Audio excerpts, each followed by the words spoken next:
Okay, there's something that I know people don't understand when they send their dog to a positive trainer. We're not using corrections.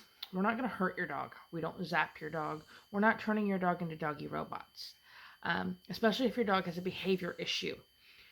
When I do board and trains with dogs, I send them home and I give you a specific set of instructions because those instructions need to be followed so that your dog can be ready for the next step at the 1 week mark when I come out to help you move on to the next step.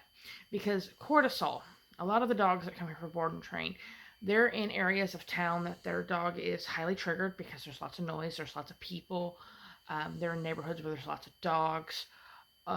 Dog has become reactive because of rehearsing the same things over and over again, or the owner is doing the same things over and over again. And while I'm working with your dog, or other positive trainers are working with your dog, one of the things we do is we shoot to lower cortisol. That video that I posted the other day of trigger stacking, that is why we are trying to get them completely comfortable. While they're here, there is pheromones. We use Adaptil. Um, it helps calm them. We use a lot of calming techniques. We use T-touch. We use sniffing, lots of scent setups for the dogs to be able to do scents. Lots of long walks where there's no triggers except for maybe if we run into a bird, maybe a squirrel. We might have an occasional deer or a rabbit pop up. Um, but we actually have predetermined paths here on the property and on the property beside us that we take the dogs that are designed for them to get the most sniffing. Because when we're done walking the said dogs, we go through and we throw treats out in those areas. Um, and sniffing is a calming thing. The idea for about the first week that a dog that has been super reactive or is having issues is to come here and help them drop their cortisol levels. Because I can't teach a dog that is super stressed out, just like us. They need a vacation. Um, I try to make it so that they're not so obsessed with whatever trigger it is. And if they have it really, really bad, we'll spend additional time with them. And while they're here, um, I have books on my website that I tell people to read. Don't Shoot the Dog, The Other End of the Leash.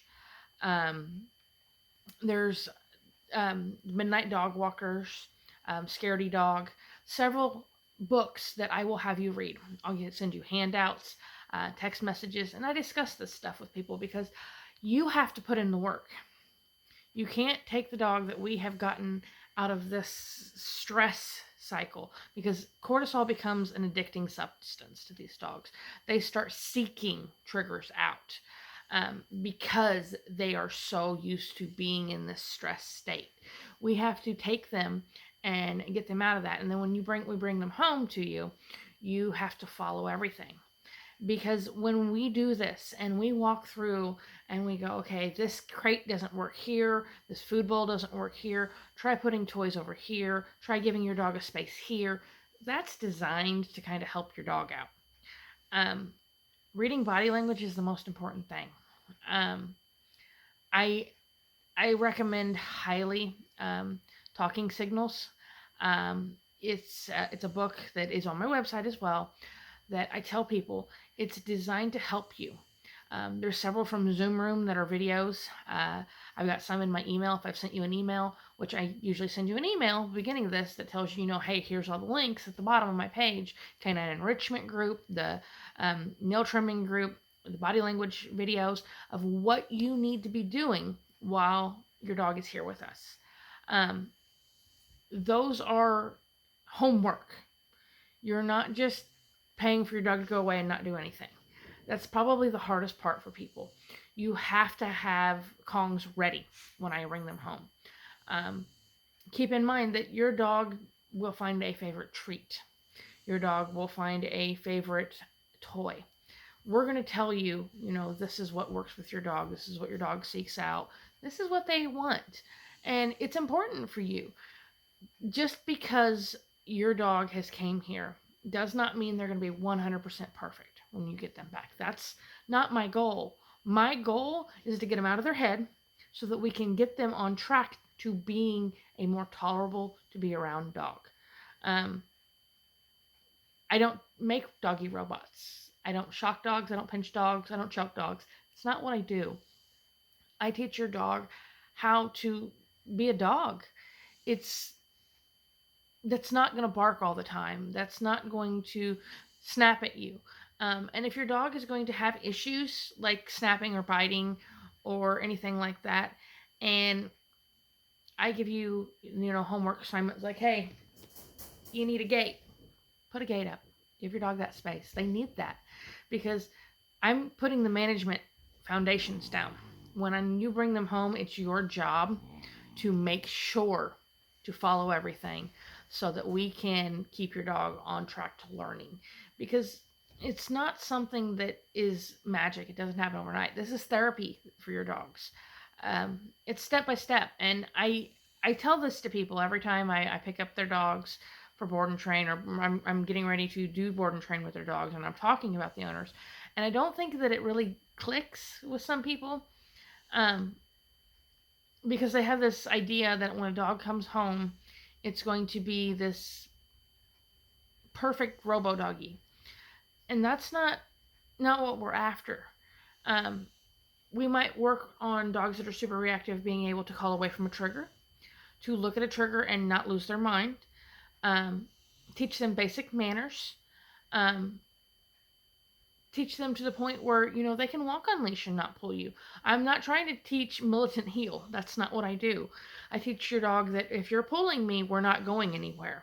You're going to walk beside me in this area, in a general area to the left of you, and you can enjoy your walk as long as I'm able to enjoy the walk. It's not a big huge thing. um, I do teach heel in my advanced classes. That's a little bit different than when I'm teaching your dog to not drag you down the street. Um, if you want that, that's a whole nother level. That takes a lot longer. And I break that up into two trainings where they're boarding and training. I might do additional lessons with you, with your dog. It's foundation work. I'm doing all the hard work here. So when I bring your dog back to you and you have everything set up perfectly and you do all the reading, you follow every handout, and you set up every follow up appointment, those are the dogs that are successful because their owners put in the time. Dog training is one of those things that I wish that I had a magic wand because it would make my job so much easier. Um, I got into the behavior training like I am because I was tired of watching dogs be stressed out, shut down, or just reactive. My Rottweiler Baxter is the reason I do this.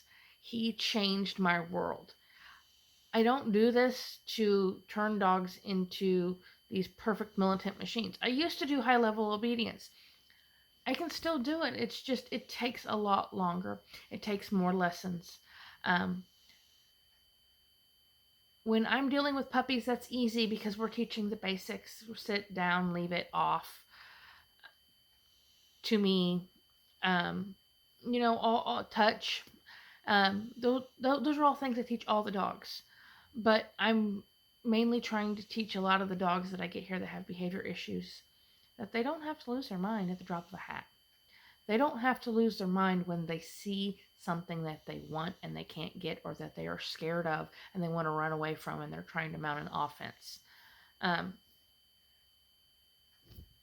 it's probably one of the most exhausting things in this field. The fact that, people like me, we dedicate our lives to making lives better for dogs.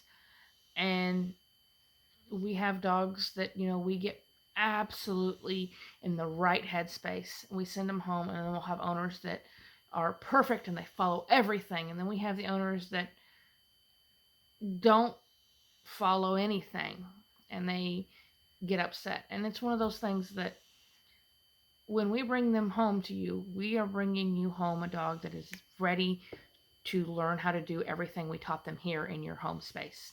You have to give them the same thing that we did, a time to chill and settle back in, and not a lot of triggers, so that we can work them into doing those things with you, and making it so that they can transfer the behaviors to you.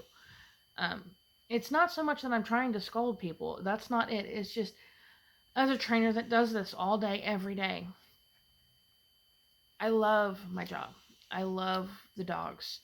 I don't do this because I want to get rich. That's definitely not why I do this, because you two will never, ever get rich doing this. If you are, you're doing it wrong. You're hurting a dog somewhere along the way, and that's not what I'm trying to do. Um, I do this because I want to help them get out of their head, stop reacting, stop losing their minds, stop being uncomfortable, nervous, or shut down. Give them a chance. Let them be dogs. Um, Understand that it does take time. Even when they come home, those follow up lessons are there for me to, at each week, teach you the next step. Believe me, if I could wave a magic wand and instill what's in my mind into yours, believe me, I'd do it. Snap my fingers, maybe wiggle my nose. I'd be cool with that. But I can't do that, and until then, you guys have to bear with me to learn how to do these things the way you learn. Um, if you're having an issue, let me know. I can take you back to square one, because sometimes it's just teaching you how it needs to be done. I'm old, I'm tired, and I want to make sure that every dog has a chance to actually be a dog. I want to make sure that every owner is able to enjoy their dog. Some dogs are never going to be perfect. They're not meant to be. We never get the dog we want. We always get the dog we need. And sometimes we need a little bit harder dog to learn to grow. Remember that. Peace out. Happy training.